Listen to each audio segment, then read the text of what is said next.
সুপ্রিয় দর্শক আসসালামু আলাইকুম। চলে আসলাম পিঠা রেসিপি নিয়ে। আমি আজকে আপনাদের করে দেখাবো রঙিন শাহী পাটিসাপটা পিঠা। এই পিঠাটা খুবই টেস্ট খেতে, আর আপনি যদি একবার তৈরি করে খান তাহলেই বুঝতে পারবেন পিঠাটা কতটা টেস্টি।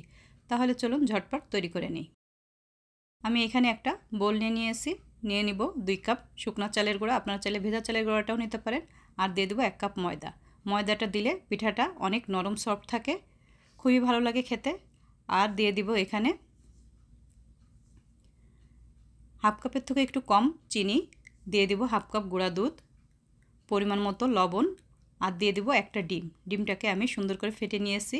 ডিমটা দিলে পিঠাটা অনেক মসৃণ আর সুন্দর হয় খেতে। দিয়ে দিব এখানে কুসুম গরম পানি। কুসুম গরম পানি দিয়ে ব্যাটারটা তৈরি করলে ব্যাটারটা অনেক আঠালো হয়, অনেক সুন্দর হয় পিঠাটা।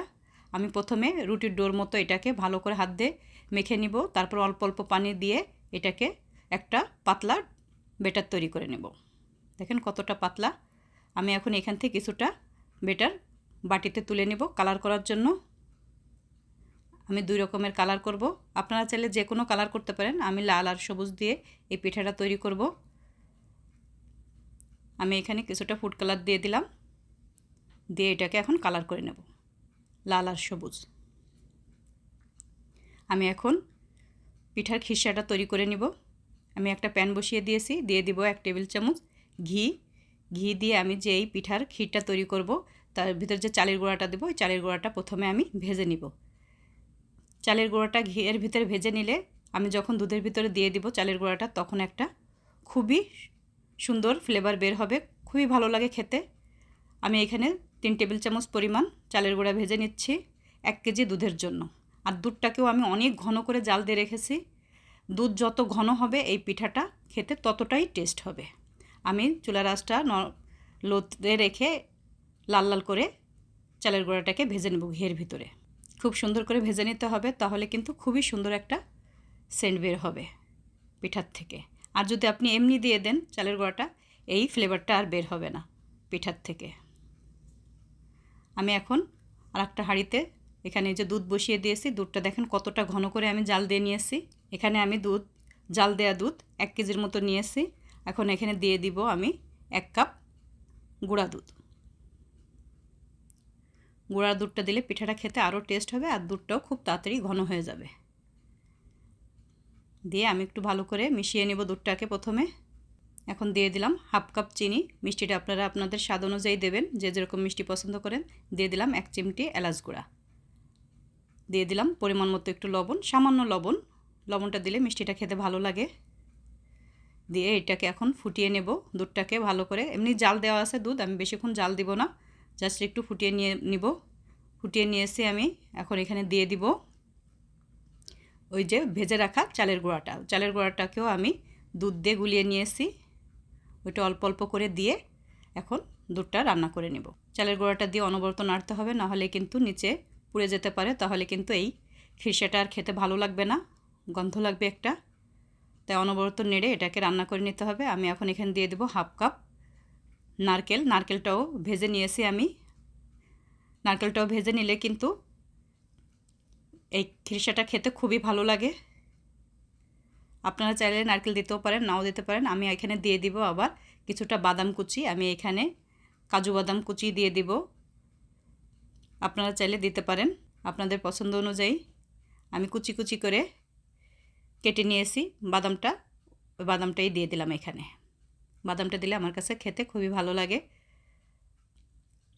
আর এই দুধটা যতটাই ঘন হবে এই পাটিসাপটা পিঠার ক্ষীরটা ততই মজা লাগবে খেতে।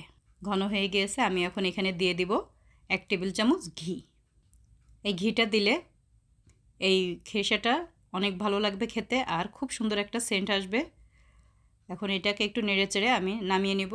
ঘন হয়ে গিয়েছে, ঠান্ডা হলে আরও অনেকটা ঘন হয়ে যাবে। হয়ে গিয়েছে, আমি এখন নামিয়ে নিব। আমি এখন প্যান বসিয়ে দিয়েছি একটা পিঠা বানানোর জন্য। এখানে কিছুটা তেল ব্রাশ করে নেব, আপনারা চাইলে ঘিও ব্রাশ করে নিতে পারেন।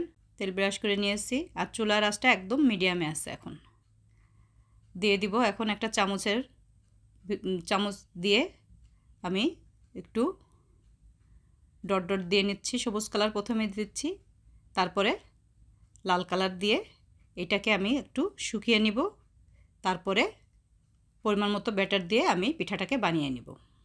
দিয়ে দিলাম কিছুটা ব্যাটার, দিয়ে এখন একটু প্যানের 4 সাইডে ঘুরিয়ে দিব। বেশিক্ষণ লাগে না, 1 মিনিটের ভিতরেই পিঠাটা হয়ে যায়, কারণ খুবই পাতলা ব্যাটারটা। এটাকে আমি 4 সাইডে ঘুরিয়ে দিয়ে একটু ঢেকে দিব। ঢেকে দিলে আরও তাড়াতাড়ি সিদ্ধ হয়ে যাবে। হয়ে গিয়েছে। এখন আমি পিঠার খিরসাটা দিয়ে দিব, পরিমাণ মতো খিরসাটা দিয়ে দিলাম। দিয়ে এখন এটাকে ফোল্ড করে নেব। পিঠাটা বানানো কিন্তু একেবারেই সহজ, খুবই তাড়াতাড়ি বানানো যায় পিঠাটা। সুন্দর করে ফোল্ড করে নিলাম।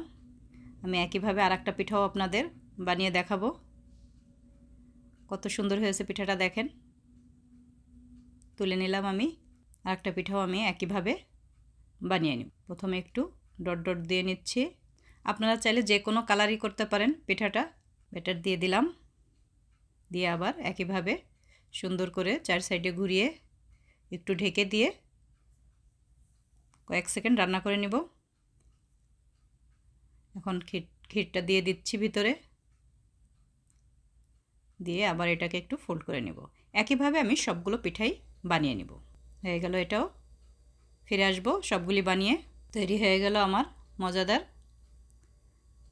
শাহী পাটিসাপটা পিঠা। কেমন লাগলো অবশ্যই জানাবেন। আপনারাও ট্রাই করে দেখবেন। যদি ভালো লাগে তাহলে কমেন্ট করে অবশ্যই আমাকে জানাবেন।